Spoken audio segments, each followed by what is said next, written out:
Connecting to Cosplay. Okay, awesome. And I'm here with Valerie Sanchez, and we both had the pleasure of managing this year's Ithacon's Cosplay Runway event. If you attended Ithacon in the past, you know that we are doing things very differently this year due to the pandemic. Normally, we'd all be in Emerson Suites having people walk down a runway to celebrate their cosplay, and hopefully we'll be back in person next year. But for now, we thank everyone who's participated in our Cosplay in the Real World event submissions. So now Valerie will play a short video to highlight and celebrate all the amazing images that we got.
So thank you again for all of your submissions. That was really amazing to see all the Yes, it creativity was. that went into everything. Um, Now we're going to bring it over to Darlene Overall, who's our red carpet cosplay commentator from Comics in My Life, who will go on to interview a few of the people who submitted some images. Thank you. Thank you so much. I'm very happy that we were able to do a little bit of the cosplay runway today. As Lexi said, normally we'd be in Emerson Suites and we'd be seeing lots of different things. And I think everyone, it's an understatement to say that we miss we miss Emerson Suites. But we are very happy to be joined by some of the cosplayers today. And I really want to highlight that a lot of the work and detail, and we're going to get to see some of that work in detail. So first I'm going to bring on Jana, who is dressed as Mysterio. This is from Spider-Man Far From Home. Hi. Thank you for joining us. Just want to unmute yourself so we can hear, and I can see it already in the background. We've got your wonderful screen accurate. I mean, like pretty on it. Do you want to tell us a little bit about, why Mysterio? I'm really not entirely sure why. I actually started working on it before the movie even came out. So I had to go into that movie with a lot of expectations, and thankfully they were met. But I don't know. There's just he's the drama, like the theater kid, and as a fellow theater kid, he's just ridiculous, and I love this. Wait, we don't all wear giant fish bowls on our heads? It's definitely a choice. So, all right. So let's break down your cosplay a little bit here. Okay. Tell us about, I mean, this looks pretty well handcrafted. Would you use, we'll start with what did you use and where? Oh, the chest plate, this is Sintra, which is a type of, it's already hard, and you heat it with a heat gun and it kind of molds, and then you let it cool off, and it keeps the shape. And then the rest of it is EVA foam that I coated to harden. So it's actually a lot harder than wow EVA foam. You could take a hit. Yeah. And then the gauntlets are also EVA foam. And I did all of the cool detailing here. I had to watch so many videos because I've done Star Wars armor, but I haven't done this kind of armor before, and EVA foam. So I had to watch a lot of videos, and I saw if you score the EVA foam, you can get these awesome, and if you score it and then you heat it up, you get this awesome kind of effect. It kind of actually expands where you've cut it. And then I made the boots from scratch. Wait, you turned into a cobbler for this? Like, okay, all right. You made the boots. What are they made out of? They're leather. They're old leather, so they're a little stinky. But yeah, I did from the bottom up. Like I even did. You can see it's starting to peel there, but yeah, from the bottom up, I made the shoes because I couldn't find anything that I liked, and I'm that detail oriented that I was like, no, I have to make the shoes too. Were they comfortable? I mean, they were well, because I made them myself, I got to make sure that they had all of the padding inside. All of the padding. I actually built the heel up, like this part of the heel, so that I could put extra padding in the heel, because I knew that they were not going to be comfortable for a long time unless I did that. Yeah, and I think some of the photos you submitted, we have a little slideshow that we can look at them together. It looks like you are in a major city. Perhaps is it New York City? I am. That is New York City. The Vogue one, I didn't mean to send that one. We love it. I don't know. I love it. I think it's hilarious.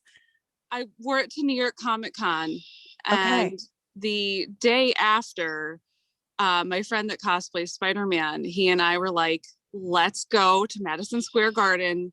Let's recreate the ending scene, but secretly I'm there as well. So while I was taking pictures of him, he took pictures of me kind of like in the background, and I don't have any of them. He has them, but or maybe he gave them to J. Jonah Jameson. I don't know. But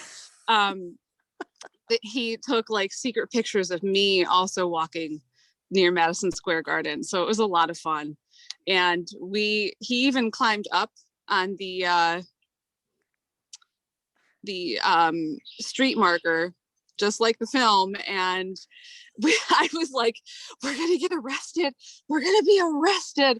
And Madison Square Garden security came out and pulled their phones out, and near NYPD came and pulled their phones out and took pictures. So wow, that's we not only did not get arrested, but it seemed to be something for them to do. something for them to do.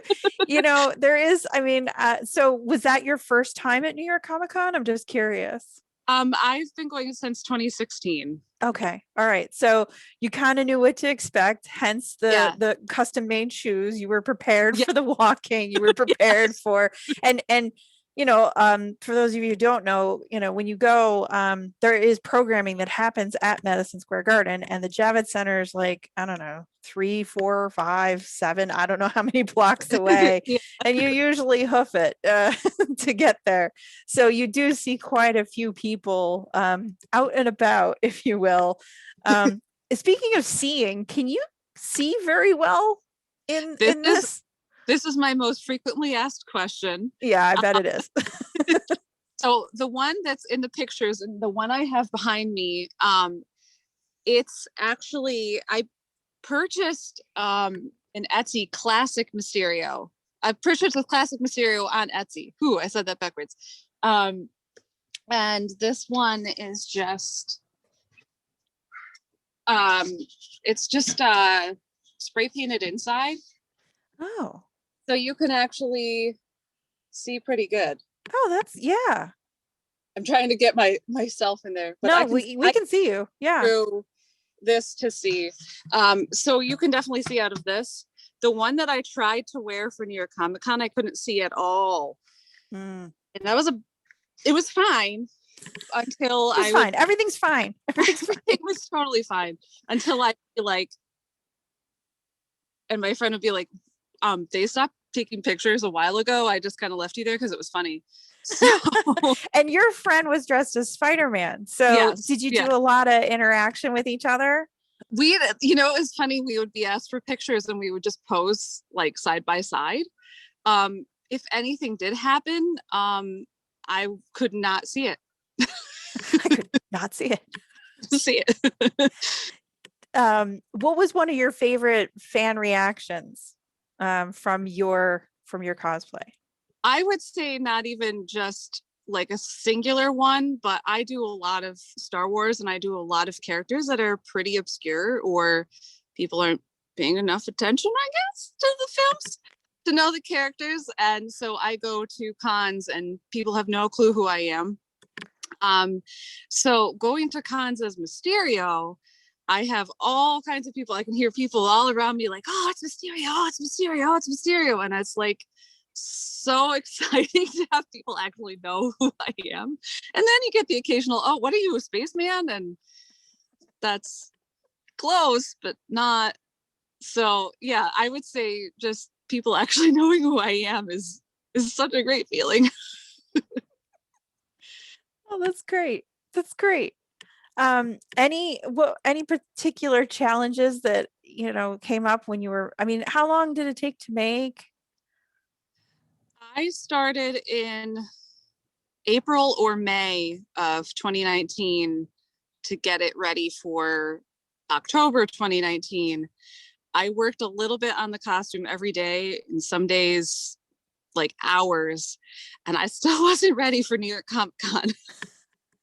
Were you in the hotel room or just like sewing it up? I sure was. I switched out. I had lights in the whole costume. Oh, okay. And the last day of New York Comic Con, I actually switched out all of the lights and I used sparkly paper because I realized that inside of the con, you can't really see the lights anyway. Yeah. So That was a hotel room thing. Hey, it's lessons learned. I think that's really, what we experience, right, as cosplayers. Yes. You pick things up from other people and you put it to good use, and you bring a whole bunch of supplies that you may or may not need, because inevitably something goes wrong. I'm definitely I have a sewing machine in my hotel room cosplay. Oh, That's definitely okay. You're like, all right, we're not messing around. yeah. Okay, that's great. I'm gonna remember that next time I go to New York. I'm gonna be like, hey, I need help. Yeah. You take cosplay repair to a whole new level, I think, by bringing. I have been that person where people are like, my costume fell apart. What do I do? And I'm like, come back to the hotel. I got you. It's all good. It's all good. Awesome. So you brought this one to New York Comic Con. I'm sure you probably had plans to bring it elsewhere. Yeah.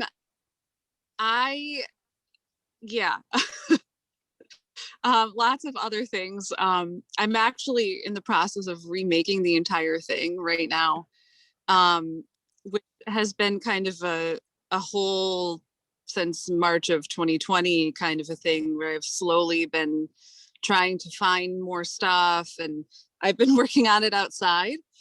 I've upgraded to 3D print. Really hard. So getting there, but I'm hoping to wear it to a con maybe someday. Sure. Yeah. And if not, I am definitely going to take more city pictures. They're really fun. Oh, cool. Very cool. Actually, after we're done talking with our other cosplayer who's joined us, we're going to have some more conversation about that, about taking shots outdoors, and also about our future hopes. So thank you so much. You can stay right there, and we'll bring on our next cosplayer, Haven, if you want to join us. Hello. Haven went all in. She's like, I'm gonna show you in detail. So you are Rosalina from Super Mario Galaxy. Yes. All right. And there's a lot of detail. So this is a deep dive here. Okay.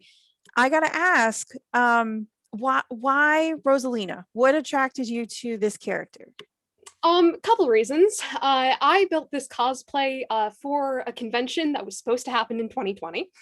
Obviously it didn't, but I was going with a group of friends, and we decided that we wanted to do a group cosplay for the first time, and so we wanted to pick a fandom that all of us were involved in. And so we're like, we all love Mario. We all grew up with it, so it was all part of our childhoods, and so we wanted to go and do that. However, I can never make things simple.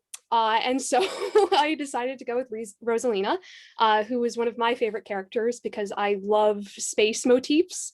And Super Mario Galaxy was one of the first Super Mario games that I ever played. So she always just had a special place in my heart. And so, yeah, that's how we got here. Wow. So I think similar to the Mysterio costume, there's a lot of referencing of, well, in this case, game content, right? It's going back to the imagery of the game. So tell us a little bit. I mean, you've got some really great detailed shots here of the jacket. Tell us a little bit about that. Yeah. So I'm just trying to think what things to talk about. I have my sketchbook design thing in front of me. Oh, you've got a sketchbook. Oh man, you guys are all next level in me. Okay. So I don't know how well things will show up, but these were my initial sketches for my design. I knew as soon as I started drafting designs for things, I knew that I was going to have a giant Luma on the back, because I was like, that's one of her biggest things. So I made sure that I included that. And then as I went down on the line and I started to get to the embroidery aspect of things, I started including other little nods, on the back, middle or so, I have her star sign from when the game came out. So I put in little detail things that no one's going to pick up on, but they're special to me. I don't know. You know, if you're in, this is the beauty of it. If you're into it, somebody's going to pick up on it, right? You know, but you haven't had that experience yet, right? You haven't been able to wear it. So this is great. You're like, I'm putting it on today. I'm putting it on today. This is great. No, this is wonderful. Yeah. And all of it's hand embroidered. I don't have a fancy sewing machine. So I spent many of days just sitting, just watching TV and just stitching away. The longest things that took me are the moon pattern things here. Because they're completely like embroidered like all the way across, as opposed to just like outlines of things. So yeah, lots of time and lots of effort, but it's one of my favorite cosplays now, and I'm so glad that I get to wear it. Yeah, and it's a full, I mean, you've done your makeup even. Yes. Like, how do you have a special preferred makeup that you like to use? Not particularly. When I was first getting into cosplay, I didn't have a whole ton of makeup, and most of the stuff I own now, I acquired from my older sister, who no longer used it. So most of the makeup that I own, I've kind of just inherited and used whatever I had. I think the only makeup things that I've personally purchased is I've gotten some like eyelashes, and I've gotten a couple like Snazaroo discs for face paint wise. So I use that a bit for the blue, but yeah. yeah. Yeah, that's not a normal like, hey, I'm going to go into Ulta and get me some of that blue. Yeah, that's not happening. But I'm noticing you've got a wig and a crown. Are they attached? They are not attached. This is a little clip. They're just held on with bobby pins at the bottom. Nice. I just hot glued them on and nice. throw them in. And I think I read that you did your own wig, like you prepped it and everything. Yes, this is the first wig I have ever styled. I was very, very nervous to do this. And it's definitely a learning experience, and I have a long way to go with styling wigs, but I think I did pretty good for my start. No, yeah. So you said you have an older sister, and I'm wondering, how did you get into cosplay? I got into cosplay about 3.5 years ago. I was going to a comic convention with my friends, and I was like, I was looking through pictures. I'd never been to a convention before, and I saw so many people dressed up as these wonderful characters, and I was like, hey, I have a bunch of fandoms that I really love. Why not dress up? It seems to be the kind of norm thing. So I was like, let's do it, and I have not turned back since. Yeah, that's phenomenal. It's amazing how something that you know, your friends are into, or your friends kind of, you know, sometimes you get dragged along. I use that in quotes because it's not always a dragging situation. Like, it's like, oh, okay, this looks like fun. How that can, it's amazing that you did a little research, you know, like, what is it going to be like? And you jumped in.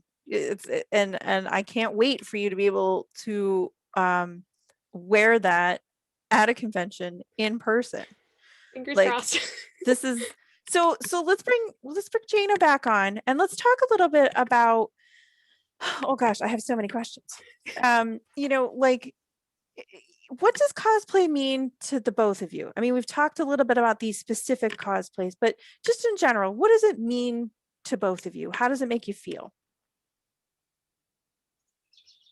I like that I can be anybody that I want to be. I do a lot of crossplay, however people say it. I like to dress up as guy characters and have people be like, oh, what? And it's really fun to be able to transform yourself into so many different characters. Even with Mysterio, I've been walking around and I'll take my helmet off and people will be like, oh, I thought you were a guy. And I'm like, ha ha ha.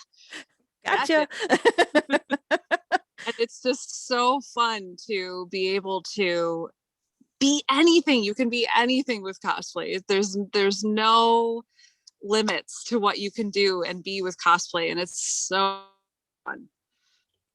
Yeah.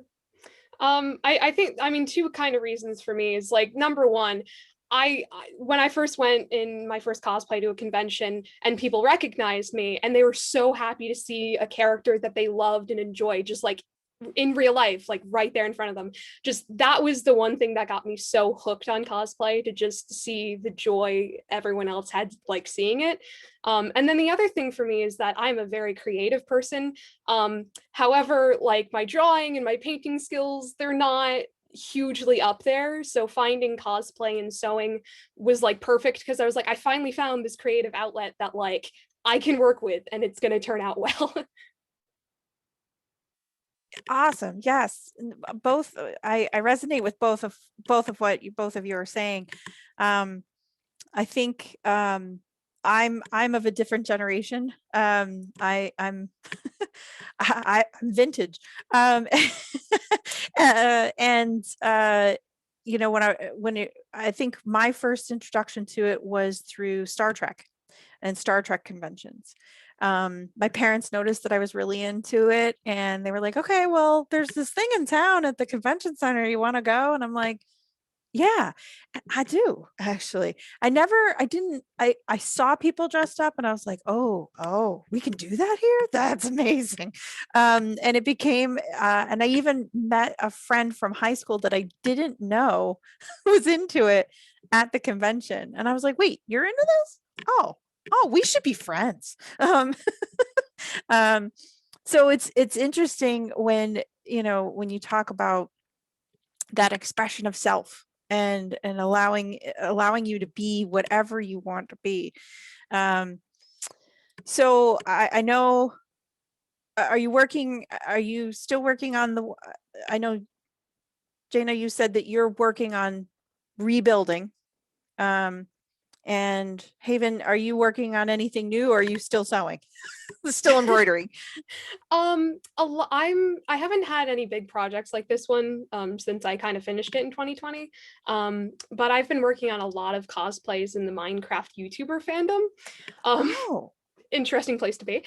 Which is actually the picture that was here when I was like not here, if that makes sense. Yeah.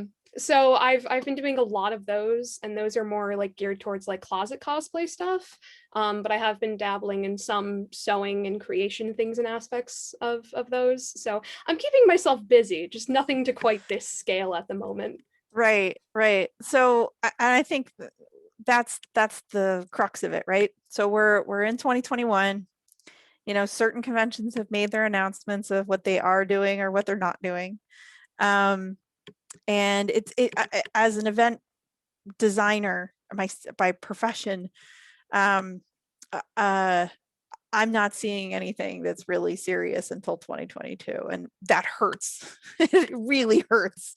And I'm sure I'm not alone in that statement. But when we return, whatever format that is, I'm just going to leave it open that way.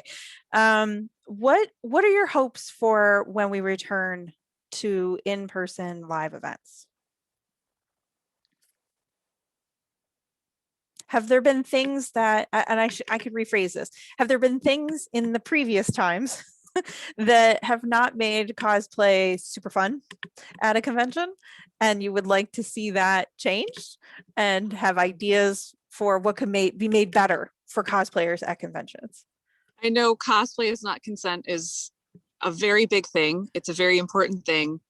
And I have to say, of all the weird things to come out of the past year, I think going forward, we will hopefully maybe have people staying away from people that don't want somebody near them. I hope that happens. Who knows if it will, but that's kind of a weird thing to come out of social distancing that I really hope carries through to cons. Staying away when you're not wanted. That's a generous way of saying it. Yes. Yeah. Yeah. Hopefully people will ask more for pictures rather than just, you know, coming up to somebody really close and Yeah. No, I will admit I'm a cosplay photographer and I always ask permission. Yeah. Like I did a cosplay shoot on the beach once, and one of my very good friends was our photographer, and we had somebody who was just getting up in our faces, taking pictures like right in front of our faces, and we were like, "What are you doing? we don't know who you are." And he did not ask at all. He just came right up to us and was taking pictures like in our faces. And it's almost as if there's the flip side of it, right? There are people who say, oh well, then you should be assertive enough to say something. And it's like, well, yes, but when we do, it is often met with other fiascos. Like yeah, it's not as easy. It's a societal, we're asking for a societal courtesy. I don't think it's too much to ask for. And I can kind of chime in here because I turned 18 this year, so any conventions that I've gone to, I've been underage. So like when it comes to those things, I'm obviously a little bit quieter because I'm younger compared to most people there. But I've had the absolute pleasure to be at a convention with friends, like anytime I've ever gone before, which is really nice. And they've been great. Like I've had my friends be like my handlers, so and such for the day. But yeah, like I'm agreeing with a lot of this stuff. I would really appreciate if like when conventions came back, because likely I'll be going to more of them alone, I'd like the feeling of safety that we kind of have a little bit now. There was I'm also a researcher, and one of my recent projects, this topic came up because there was one particular convention that went so far as to develop a system that, most conventions have badges, right? So the badge would have, they were very mindful of inclusion. So on all levels, but they put pronouns on the badge, your preferred pronouns. And then also there was a what I'm going to call a traffic light system that was universally understood amongst the con goers. So green means go ahead and approach me. Yellow, ask permission first. Red, don't come near me. and I was like, well, that's pretty straightforward. That seems like something that's simple, right? It's communicative. I don't know what that means for costuming purposes. A lot of times you're wearing a badge and it doesn't exactly go with Mysterio, like you have to be a little bit more creative about that part. But yeah, I think that's a really good point. So I in terms of when you choose your locations for photography, right? So these days you can kind of do whatever you want. Is there any I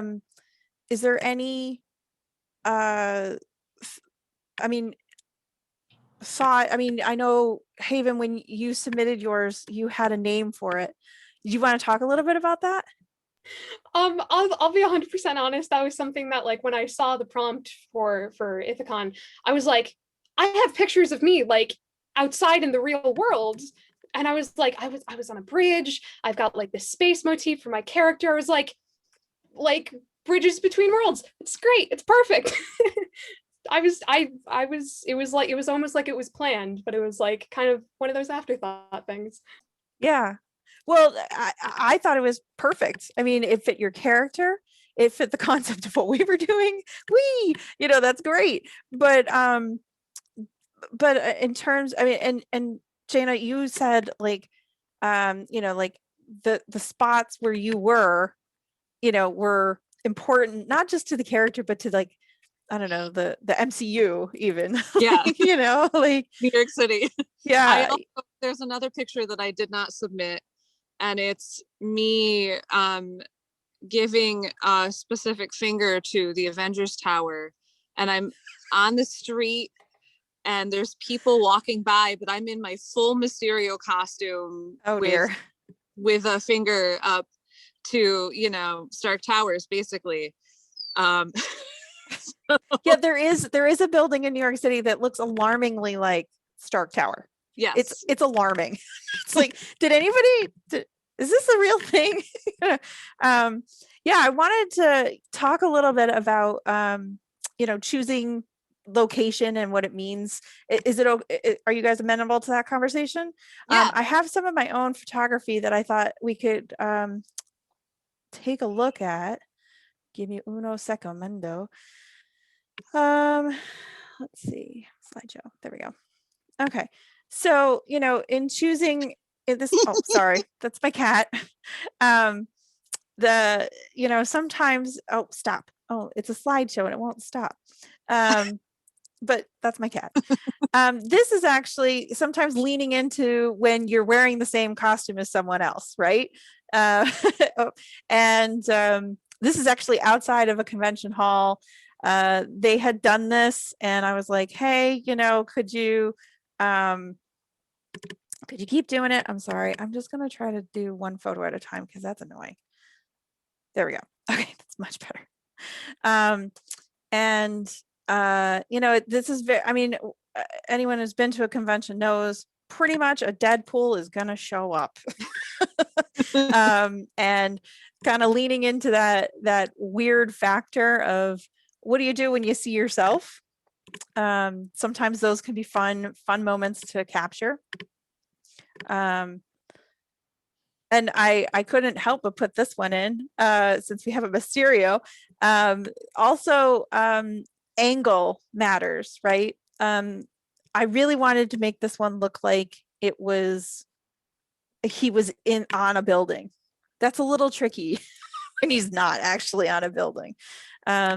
But you know, this is in Rochester, New York, and this is actually ironically the first convention hall I had ever gone to. But this is many years later. But let's see. Then you have folks who go all in. They aren't just the cosplay. They have accessories, you know, like the bike.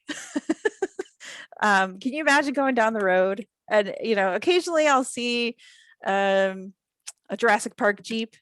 You know, those are kind of fun to see. But this is pretty unique. This is pretty different. This was actually in Auburn, New York. And then, you know, taking advantage of natural light is always a great thing. You guys did an excellent job of that. And actually all of our submissions did an excellent job of that. This is a Rapunzel. She did a very clever thing. You know, it looks like she's barefoot, much like the character would be, but she actually has a set of flip-flops on underneath, and she's wearing stockings, a thicker pair of stockings. So she was in compliance with the no shirt, no shoe service thing. But you know, the frying pan had us all cracking up. Her hair, the wig, Haven, you mentioned wigs. I was like, whew, I don't like to mess with wigs. And then she shows up and her entire wig is full of flowers. And I was like, man, that's gotta be heavy. And of course, an iconic Link, same tree, probably obvious. But the use of shadow can sometimes play into the photography. I was trying to go for that a little bit with this one. It's a really great falcon. This was actually his first cosplay, and he created everything out of cardboard and styrofoam. And the wings were pretty spot on. He won first place at the Syracuse Salt City cosplay contest. And this particular background made me feel kind of like Civil War when they're in the airport. So, you know, sometimes it's a mall, to be honest. I mean, we probably all know it's a mall, but it did have that feeling. And sometimes that's all it takes to create a really good composition I also was in New York for New York Comic Con in 2019, so I have a feeling I might have bumped into you. But I bumped into these ladies as I was on my way back to the hotel, and they were not actually as animated when they were talking, but I passed by and I was like, I gotta go ask them for a photo because it's the middle of New York City and they're just chatting at a cafe. This is, it's one of those things. And they're like, you would be surprised how many people have asked us for that. But it's not something you see every day. And I think it makes it really interesting. This is that young lady that I was talking about who constructed this all out of leather. And we had met in line, and she said, I need some help getting this on. And I said, well, I need a picture of this, in front of something that looks very screen appropriate. Because you've done such a hard, both of you have put so much hard work into your cosplays, and it's really nice to see when that hard work can be reflected in the composition of a photo. And it just exemplifies your passion for the fandom or for the cosplay in general. I couldn't help it. I play Pokemon. And I just felt like these guys were really going all in. So I was like, oh, it's like Pokemon in the City. Why not? Although, you think of the show Sex in the City. I'm like, I want to see a show called Pokemon in the City. Like they're just living their lives, and maybe not the way the four ladies do on that show, but I just kind of want to see that show. I don't know. I mentioned that I've been to Germany for conventions. This is actually from Germany. She was a really great, she had embroidered. She did not hand embroider. I will tell you that right now. In Germany, they do a lot more work on details. Their cosplay, they had two different cosplay demonstrations. One was audience voted, and that was over the course of the 3 days. You would wear a pin that they would give you with the number on it, and then you would walk around in your cosplay, and then people would go to the booth and vote. And then they had like the grand champion kind of deal, and some of that stuff was, she was mild in comparison to some of the people. There was a Anastasia costume, that full ball gown, full like train, silk, satin, all the bells and whistles. One of the winners, actually, she had constructed this original fairy character that she had on her shoulders. There were mushrooms, little tiny mushrooms growing. They weren't real mushrooms, but they looked it. And she had constructed each one with clay, and she glowed. It was, I had never seen anything like it, and it was awesome. Speaking of which, same convention. This is a mashup of the Lord of the Rings and Care Bears. So, and I had never seen anything like this before. I was like, oh, and these, they sewed them together. They had purchased a pattern for the bear portion, and then they had chosen, iconography from the Lord of the Rings for each of the bears. And actually there was only 4 of them. They're like, oh yeah, the other bears, they're not here this year. So it's very sweet. And you talked a little bit earlier about crossplay, but also mashing up is one of those things that I truly enjoy seeing. Going back to the States, this is a great poison ivy. I think the nice thing about cosplay is not that it, in addition to it allowing you to express yourself, you can also reimagine a character. It doesn't have to be defined by what we see in a comic or a film. You can approach it from different perspectives, and take it from there. This is a stormtrooper at the Women's March. I was actually taking pictures of the Women's March and I was like, that's a stormtrooper. Why is so it just kind of I felt like it needed to be included in this discussion. You will find things in the weirdest places. So any other closing thoughts or questions or ideas that you want to share? Or Val, Lexi, I'm sorry, I haven't asked you if you had any questions. No, I've just been listening. It's all very cool. Like I've mentioned before, I don't know too much about cosplay. Like I have friends who've like done it, but I don't know too much about it but myself. But I was interested in seeing how exactly how the cosplay world has been alive during the pandemic. Has it just been things of people just posting pictures since there's no conventions? Is it more of like showing things off, or are you just like making things in anticipation for when things open back up again? I'd love to talk about that. I got really into TikTok. And yes.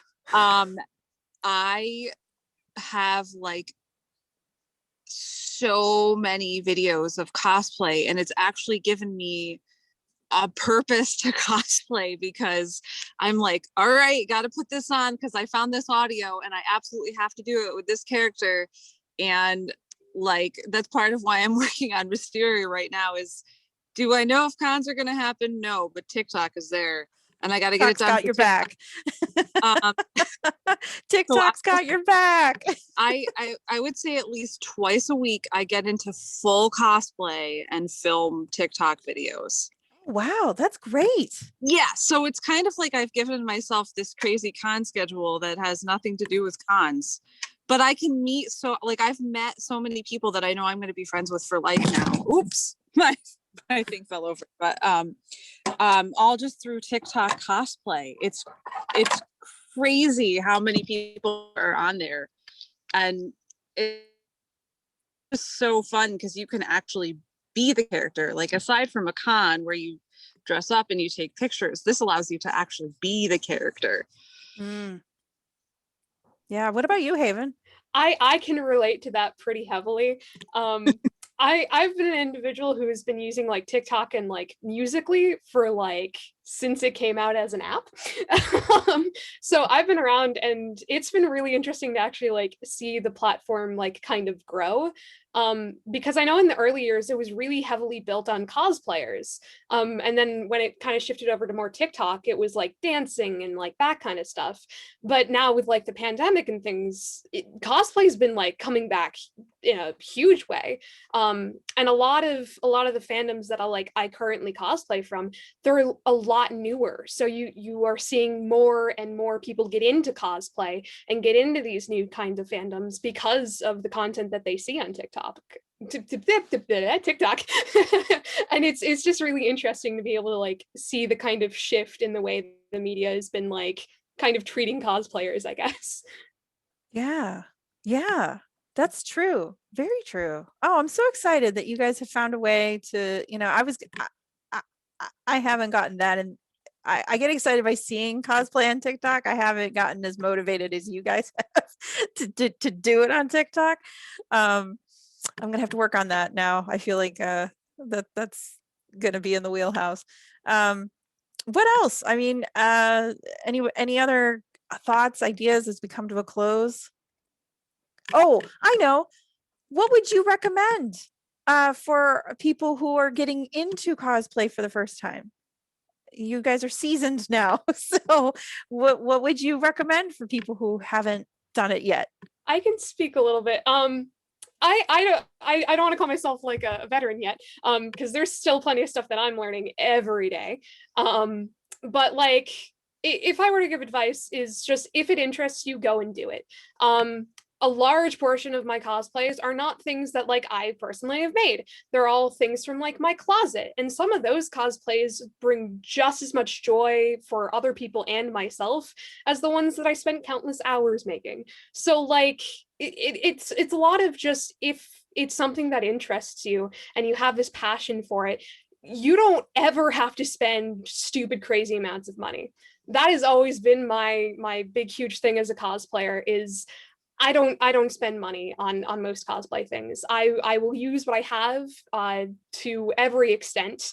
So just going in your closet right now, you might have a cosplay. It would always depends. And my other thing too would be to cosplay characters that you enjoy. Because I mean, you get your popular characters all the time, but sometimes you find that really niche cosplay that you super love, and then you meet someone else that's like their favorite character and they've never seen a cosplay of it before, and like you make that connection with individuals that you would have never otherwise. So yeah, it's really just kind of great. Great tips, absolutely. Anything else you want to add? I would say don't let anything hold you back. No matter if it's your favorite character, go for it. Even if it's just closet cosplay, just do a makeup test, do a fitting and see how it looks.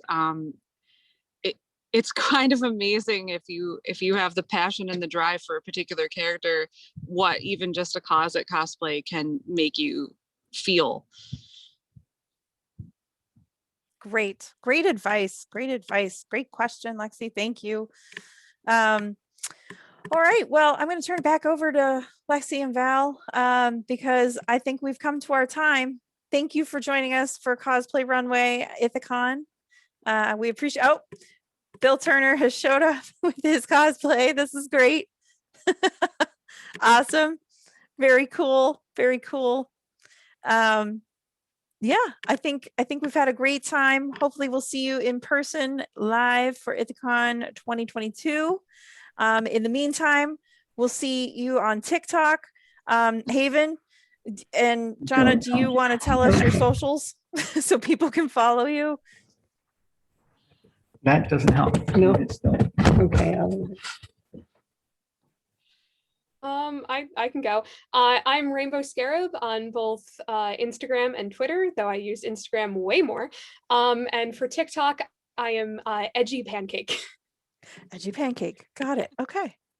And I am Janiku Cosplay, which is JANIKU_cosplay, and that's both Instagram and TikTok.